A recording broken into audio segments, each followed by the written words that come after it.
What is it that makes the British seaside sinister? Why does it seem to attract so many killers? Is it the fact that the tide washes away their sins? Is it the fact that it's the end of the line? There's nothing overly frightening about a big wheel or a carousel.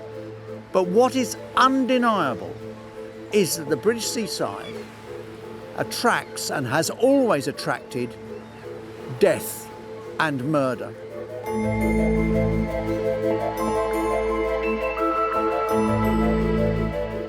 Hello, I'm Geoffrey Wansell. I write about crime, true crime. And in this new series, I want you to join me on a journey to the cliff's edge, where land meets the sea and where life meets death.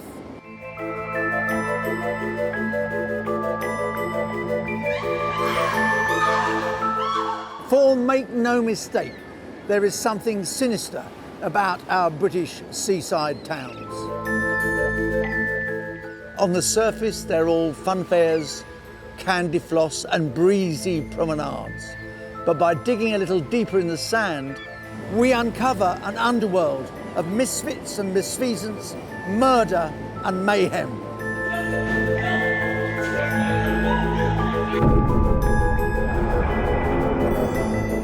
And reveal the dark lives of the most deadly coastal killers to ever stalk our shores.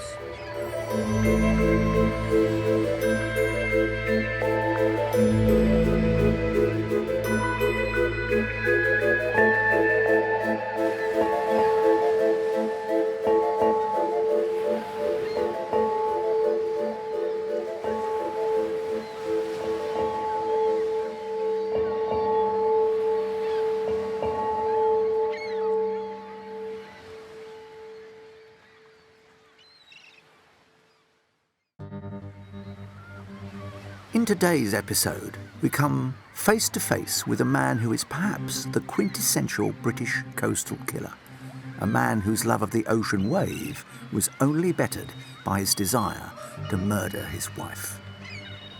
Southport in Lancashire has remarkable beach. It's famous for the training of Red Rum, who won the Grand National 3 times, galloped along the sands by the trainer Ginger McCain. It is the acceptable face, some would say, of Liverpool, the place where people born in Liverpool aspire to. It has a sailing club, a very respectable thing to have, and one member of the sailing club, the Commodore no less, was called Paul Longworth. Paul Longworth, this handsome 37-year-old man, certainly a figure in Southport, Commodore of the Yacht Club, a man to be looked up to. And yet, there was also something about him which was deeply sinister.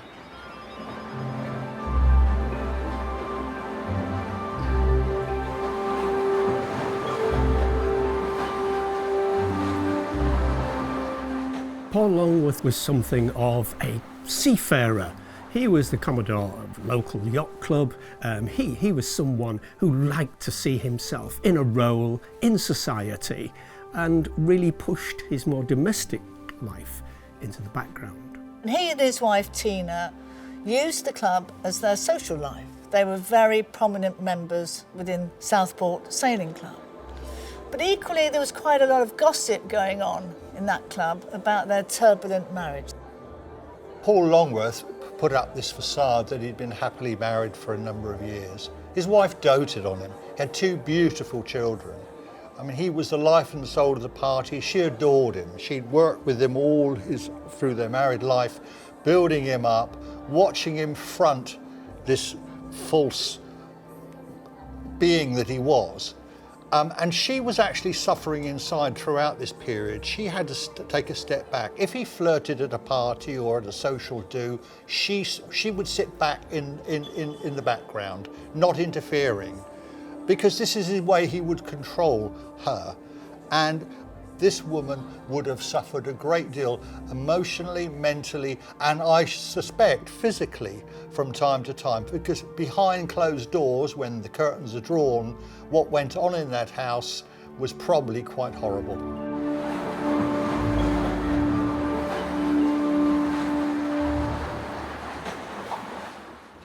Paul and Tina Longworth, this apparently happy couple, had 2 children who thought that their parents couldn't be better. But the reality was quite different.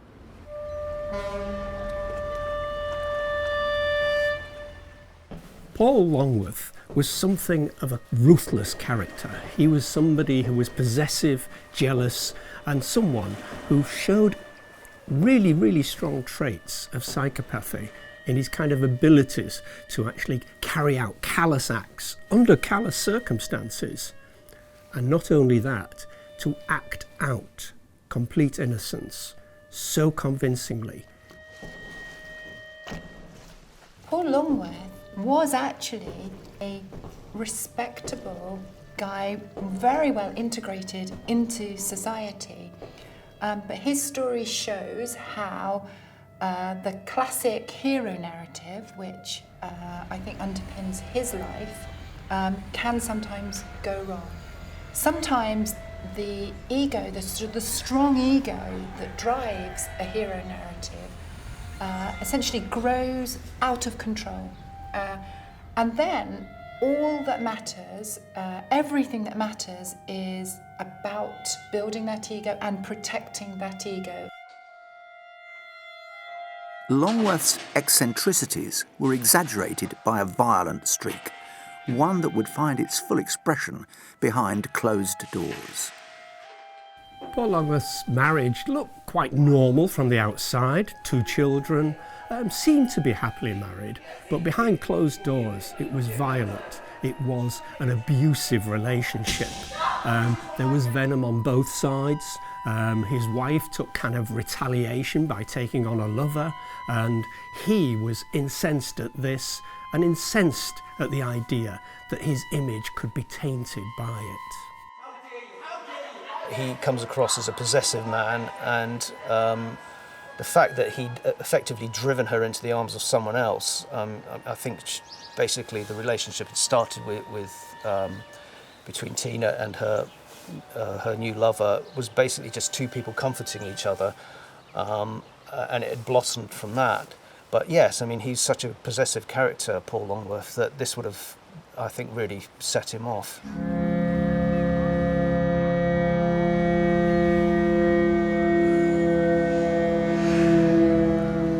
Tina had become sick of her egotistical, vainglorious husband, who gloried in being Commodore of the local sailing club, who thought himself more than a cut above most people. One can speculate that perhaps he wasn't satisfying his wife particularly, because there is no doubt whatever that she launched into an affair with a local firefighter. Longworth discovered the affair and was not best pleased. Indeed, it was that discovery that incited him to commit what he hoped would be a perfect murder, to rid himself of this troublesome, unfaithful wife.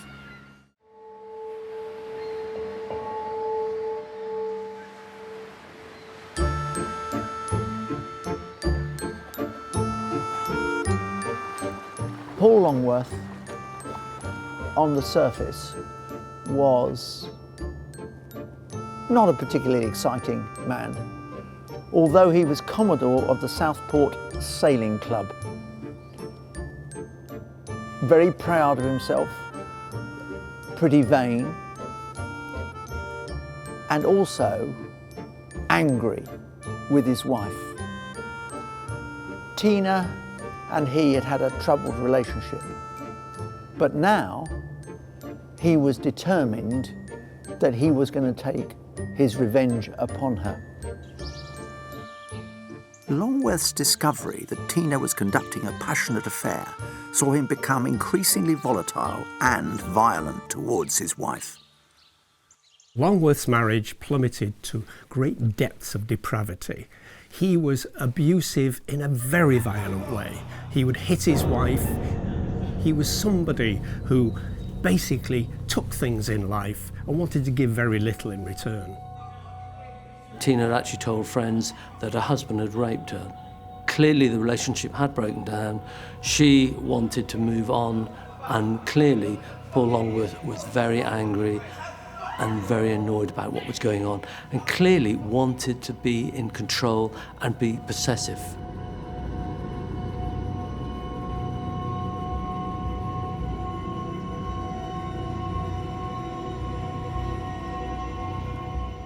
On his 37th birthday, Longworth decided, I think, that he would rid himself of this awful woman.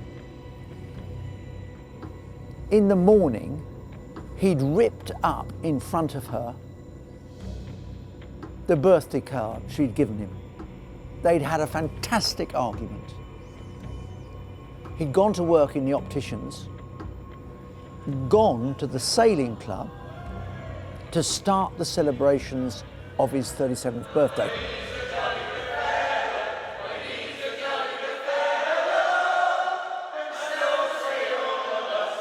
He decides to leave the sailing club, go back to the house and kill her.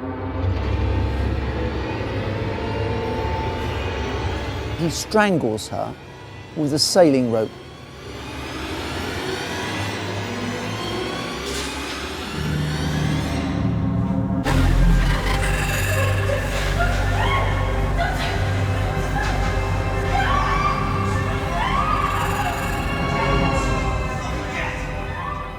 If you strangle someone, there are particular hemorrhages in your eyes to prove you've been strangled. So he gets round that by suspending his wife, Tina, over the banisters with the sailing rope around her neck. And so it looks as though, by hanging herself, she has, of course, caused particular hemorrhaging. It is an extremely clever, but bear in mind, he did work in an opticians, an extremely clever way of doing it. And Longworth was nothing if not aware of what might be thought of.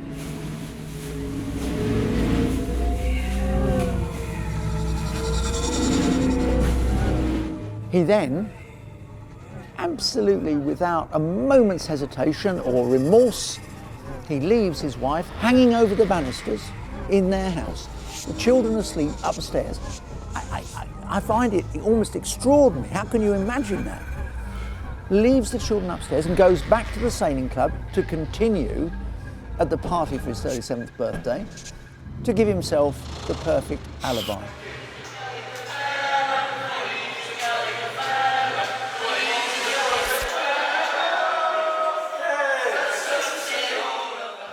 What makes this crime particularly unpleasant and horrific is that in creating an alibi, he risked, for his selfishness, he risked the fact that his children could have got out of their bed, two very young children getting out of their bed and seeing their mother dead, hanging from the banisters, which would have traumatized them for life.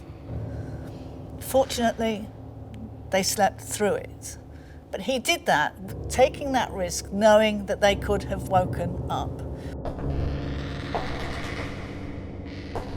Key illustration of the way that Paul Longworth's ego has gone out of control is the way that he is oblivious to the possibility that his little children may discover the body of their mother. This just shows me that other people, even his own children, have ceased to register for Paul Longworth if his ego is damaged.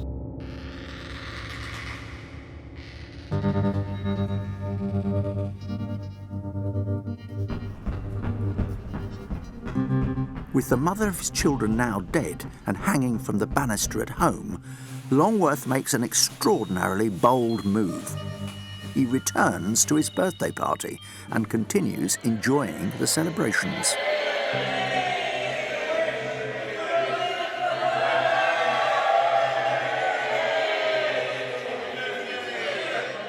The amount of cold-blooded calculation that would go into actually returning to a party at a yacht club and partying while you know that you've just left your wife attached to the banisters, dead, it's just mind-boggling. He went to his birthday party, and it was a fabulous birthday party, and not one person there suspected that he'd done anything wrong.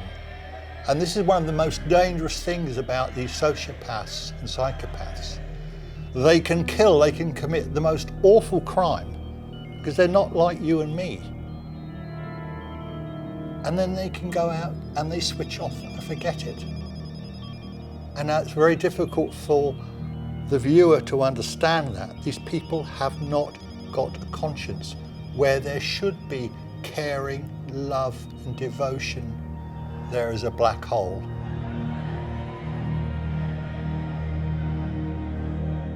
With the birthday party at a close, Longworth returns home.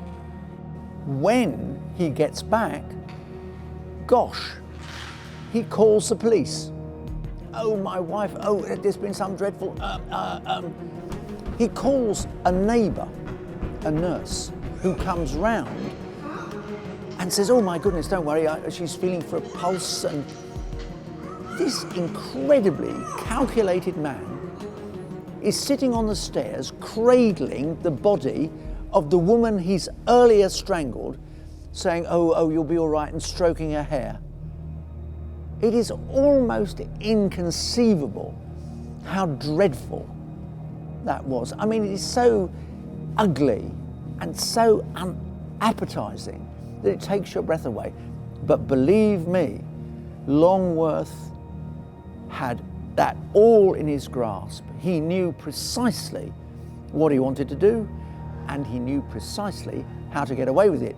So it is no surprise that when the police arrive and the neighbour says, Paul was so upset when he found the body, the police immediately think it's suicide.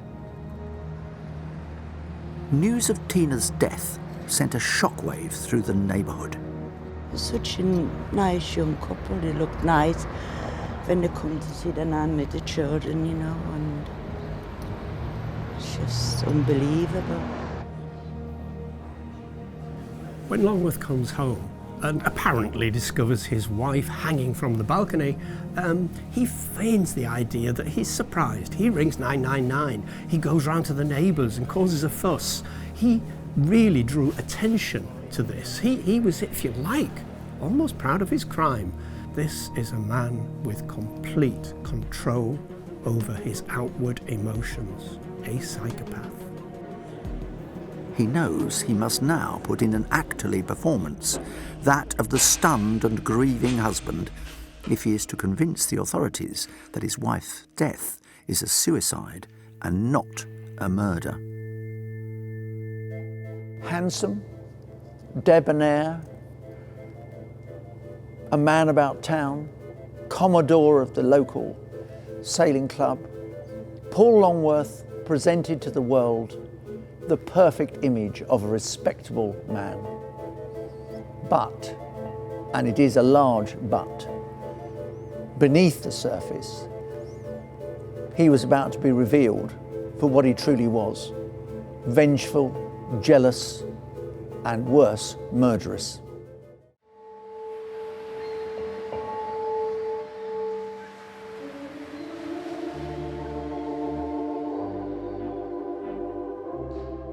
For me, Longworth's killing of his wife is one of the nastiest examples of murder that I've ever come across.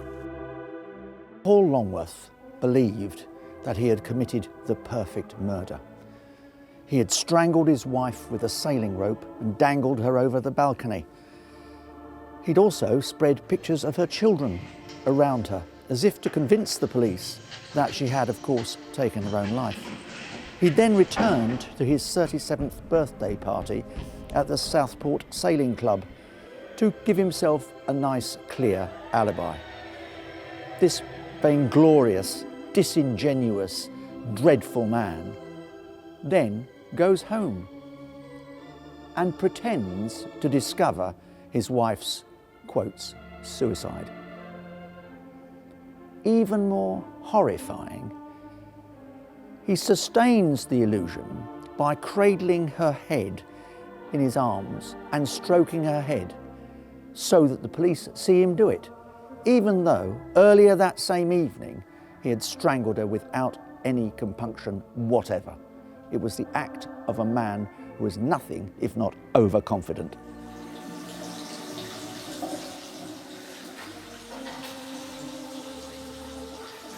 He came across very much as an arrogant man. He thought he was cleverer than the police. He thought that he was going to get away with it. And he convinced Tina's family that he was innocent and that it was a tragic mistake. And he kept that up for a very long period of time.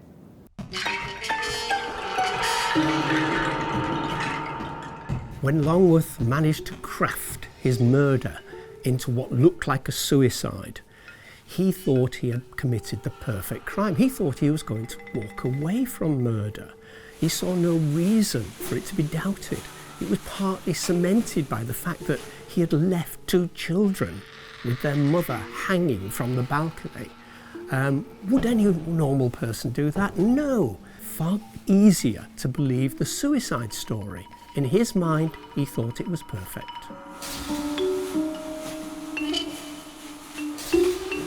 Initially, the police were convinced by Paul Longworth's pretense and started to believe that it was indeed suicide. But there was a compelling argument that it might not have been, which was, of course, there was no suicide note. And it was that began to tempt them to consider that Longworth wasn't quite such an innocent bystander as he liked to appear. His planning of it extended to adding a few devious finishing touches to the faked suicide scene. When the police arrived at this catastrophic scene of suicide, they discovered, of course, that Longworth had managed to arrange some photographs of the children below his wife's body. They also would be curious about a suicide note because they always look for a suicide note. This confirms the idea or the intent of suicide, and Longworth couldn't synthesize this. His next best thing was to arrange photos of the kids. This was not the only chink in Longworth's armour. He was someone who was very confident that he could carry this off. He even suggested to the police that, she was depressed and she had a phobia about cancer and this may have precipitated this. That's protesting a little bit too much, really. You let them discover that. You don't go and throw it in their face. Police, generally speaking, were a little bit suspicious from the word go. When they found 30-odd marks on her body, they were very suspicious and decided that the post-mortem could decide whether this was really suicide.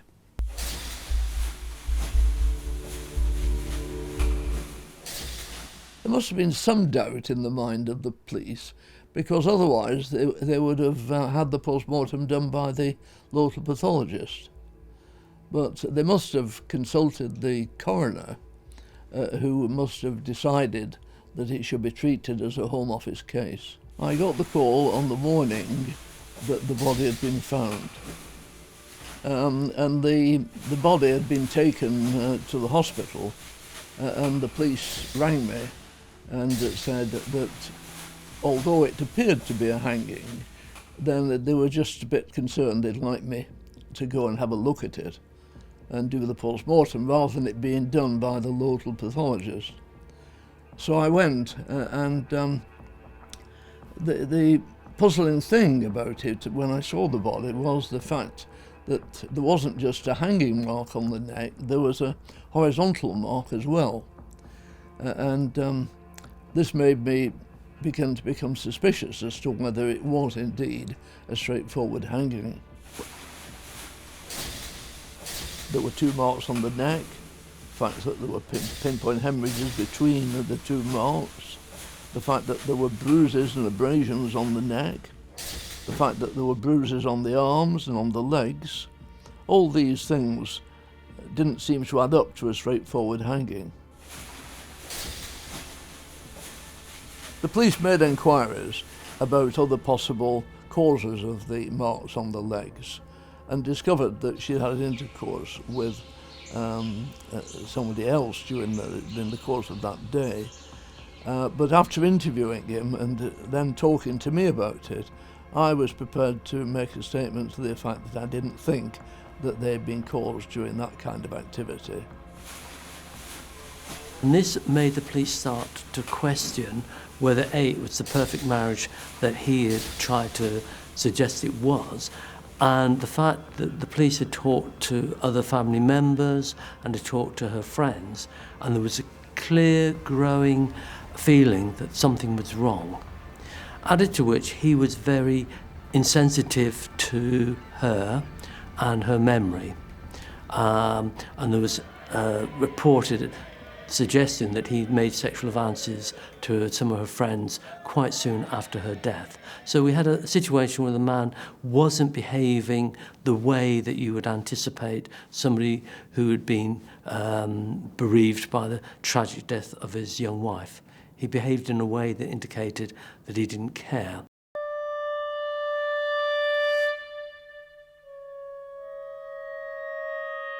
When I went to the scene later that morning, Paul Longworth was there, and he appeared to be quite relaxed and said, should he stay in the lobby or should he go into a room away from there, and they asked him to leave.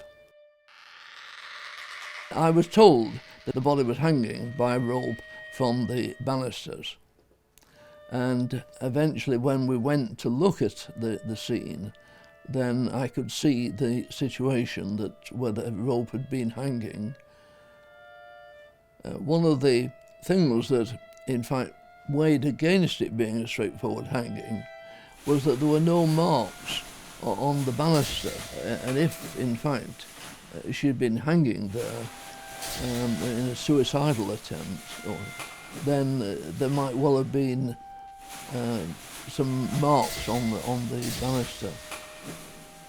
The police, once they start to look into the marriage, they start to see the cracks that were there in Paul Longworth's story. They look at Tina's diary and some letters that she'd written to her grandfather, and there's no trace of her being depressed. All the things that he's been saying is not obvious in anything that she's been writing. It all starts to look a bit suspicious. Of course, going to Southport Sailing Club, where there'd been lots of witnesses who knew. In fact, Tina had alleged that he had raped her in their marriage, and also alleged that he had hit her. So there was lots of talk in the sailing club that their marriage was on the rocks, and so lots of witness statements would have completely changed the picture and said this is a domestic violence incident that is turned into murder straight away. Investigators now have the first of many suspicions that Tina Longworth's suicide might not be all that it seems. They began to look closer for clues at the crime scene that would suggest foul play was afoot. Suicide itself is quite difficult to stage. Somebody trying to commit suicide often will take tablets or do something else. Hanging yourself from the stairs is difficult. To hang yourself from halfway down the stairs is near impossible. You don't have enough height to get the full effect of breaking your neck. The other thing he did was he actually put 2 photographs of her children, Tina's children, either side of her, as to show that she died with them. I did an experiment with some of my students at the time, and I got them to hold 2 photographs and to jump.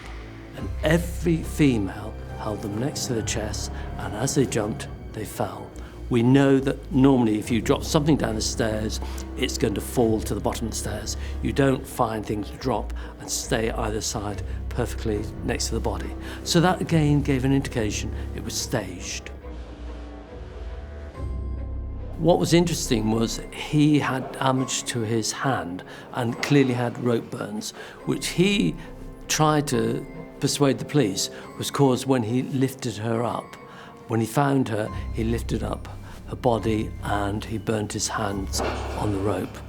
This is highly unlikely. The injuries were such that his hand would have been in contact with the rope for a much longer period of time than just lifting up her body. Something else puzzled investigators. Why would a woman who loved her children so dearly kill herself? She was absolutely devoted to her children. She actually kept a record of the increased size in her stomach every week as she was pregnant. She kept children's invitation to birthday parties. She had so much information about the children. It was clear that she would not have killed herself and left her two children that she was devoted to. Also, she would not have left a body where the children could have stumbled across it in the morning. So quite clearly there were lots of indications that this wasn't a clear-cut suicide. There was no suicide note. There was no indication of any mental health problems or anything that indicated that she was likely to take her life.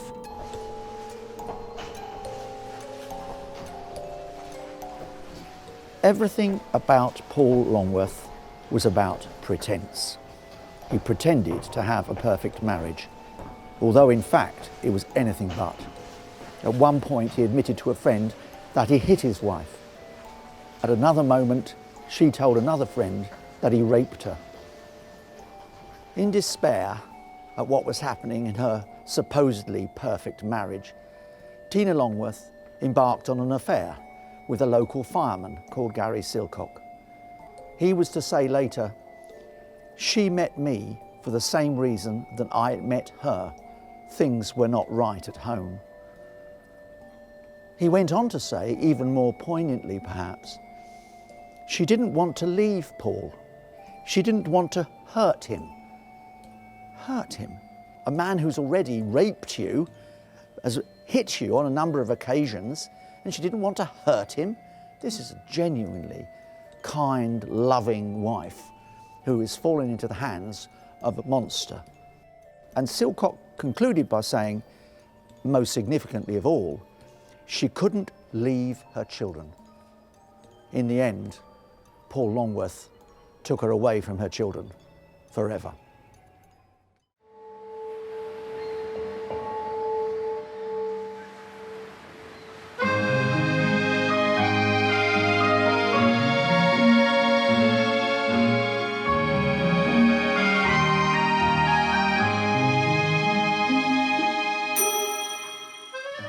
Paul Longworth's obscene construct that his wife committed suicide rapidly began to evaporate.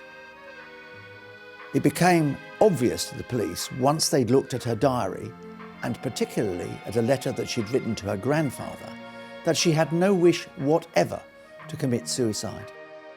They'd also discovered that she'd received treatment for a phobia about cancer. It was not the actions of a woman who was determined to end her life.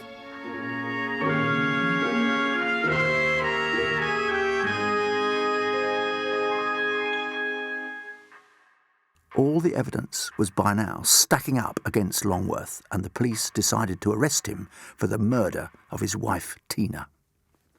Paul Longworth, who's 38 and an ophthalmic optician, is accused of strangling his 29-year-old wife Tina in January of last year. The prosecution's alleged that to make it look like suicide, he then strung her up from the banisters of the staircase at their home in the resort. Today, Paul Longworth took the stand to give more than an hour's worth of evidence. Although all the evidence pointed to the fact that Longworth had murdered his wife, he believed he had one last lifeline that would be enough to win over a jury. To keep up this act seamlessly when he was being dragged through court and her own parents, his wife's own parents believed him to the end. This takes psychopathic skills. This is the underlying raison d'etre, if you like. It's the reason that set Paul Longworth apart from the rest of humanity. Paul Longworth also spoke of how he tried 3 times to lift his wife up from the stairs and then cut the rope from around her neck. He also expressed his sense of loss and confusion and declared his anger at what, he said, his wife had done. Fighting back tears, Paul Longworth spoke of how the following morning he sat both children down on their beds and broke the news. Mummy got bad in the night. The doctor couldn't help, he told them. Mummy's gone to heaven. Longworth was putting on a convincing performance in the dock, and his cause was being strengthened by conflicting pathology reports that could not agree on whether the cause of death was murder or suicide. They asked Dr. Burns, the homeless pathologist for Merseyside at that time, to come and examine the body with me. And he, in fact, didn't agree with me. He felt that it was more likely to be just a hanging. And he gave evidence for the defence in the trial. The differing of opinion on the cause of death led to 2 separate autopsies being performed by 2 teams of doctors, one acting for the defence, the other for the prosecution. The normal procedure, if there's a difference of opinion between the pathologist that's done the post-mortem for the prosecution and that's the person that's done the post-mortem for the defence, then other pathologists are often called in for an opinion. And Dr. Clark from Sheffield gave an opinion which agreed with Dr. Burns, and Dr. West from London gave an opinion which was against the defendant, rather more forcibly than the evidence that I'd given against the defendant. I think that Dr. West's evidence played an important part in the decision by the jury to find him guilty. Longworth stood motionless in the dock as the jury of 6 women and 4 men took just under 4 hours to return its unanimous verdict. At that point, Longworth turned to the jurors and mouthed, "No, you're wrong." The judge, Mr. Justice Hidden, told him he'd murdered his wife Tina in a brutal act. He added, "You snuffed out the life of your wife entirely for your own selfish reasons, without any regard for those 2 children who were hers and yours." The judge told Longworth there's only one sentence for the crime of murder, and that is life imprisonment. When he was found guilty, his world collapsed. This homicidal Del boy is stripped of his gold, his fancy suits, his boating friends, his drinking parties. He is now reduced to a prison number, a nobody within the correctional system.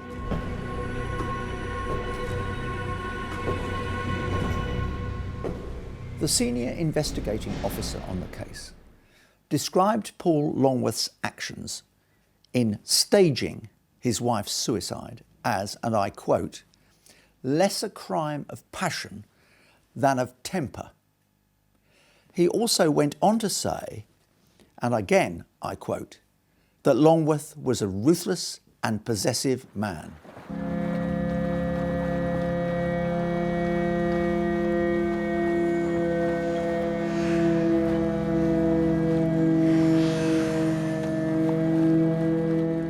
Things that comes across about Paul Longworth was he was very much into image management, as we would call it today.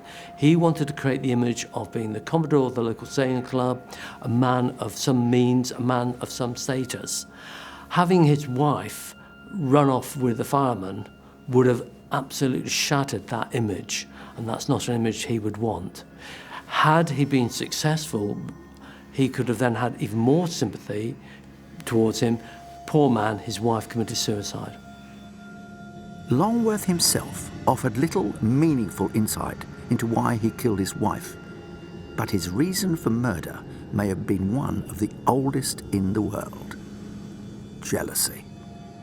I think it's very likely that he did it in a fit of rage, which is what he admitted to ultimately. and it was all done because he was angry and they'd fallen out, and he got the rope and put it round her neck.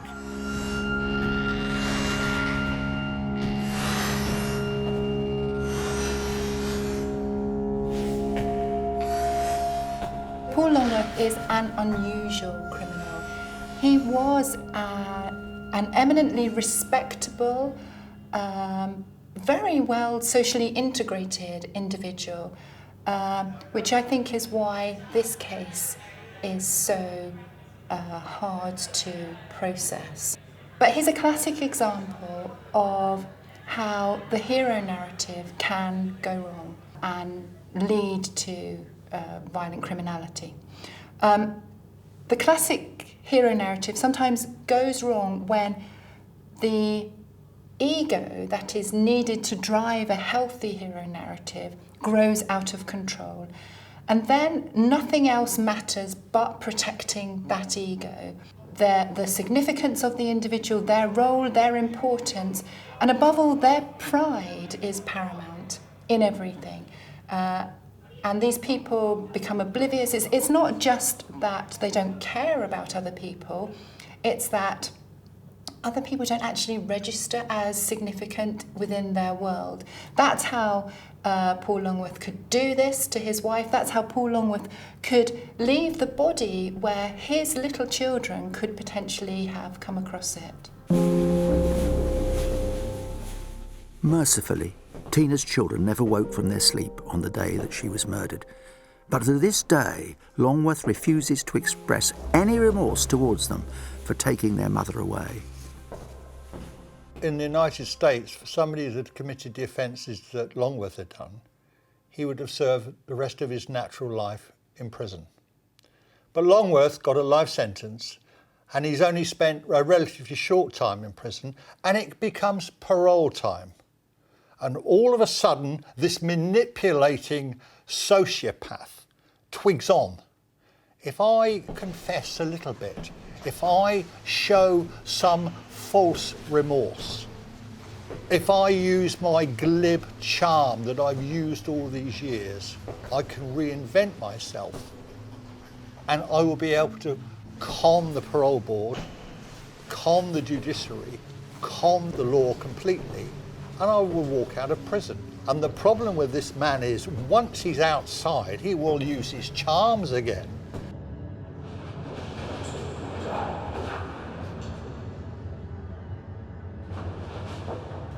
To stage your wife's suicide and hide behind the mask of a grieving husband is an act of such desperate criminality that there is no possible excuse for it.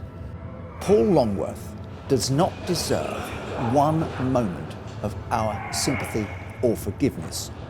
I hate to say it, but it seems to me that Paul Longworth was in the end a sailor with a slipped knot who used a slip knot to kill his wife.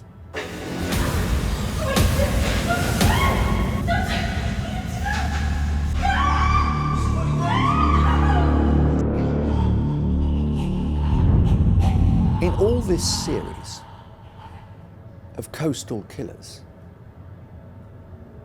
there is no one more callous, calculated, or premeditated than Paul Longworth, a man of such vanity he thought he could achieve whatever he wanted.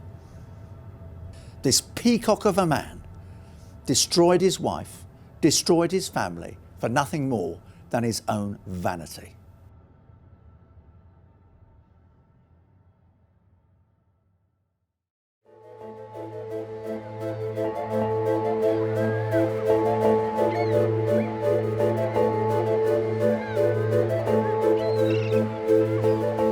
Join me, Geoffrey Wansell, next time for more Murders by the Sea.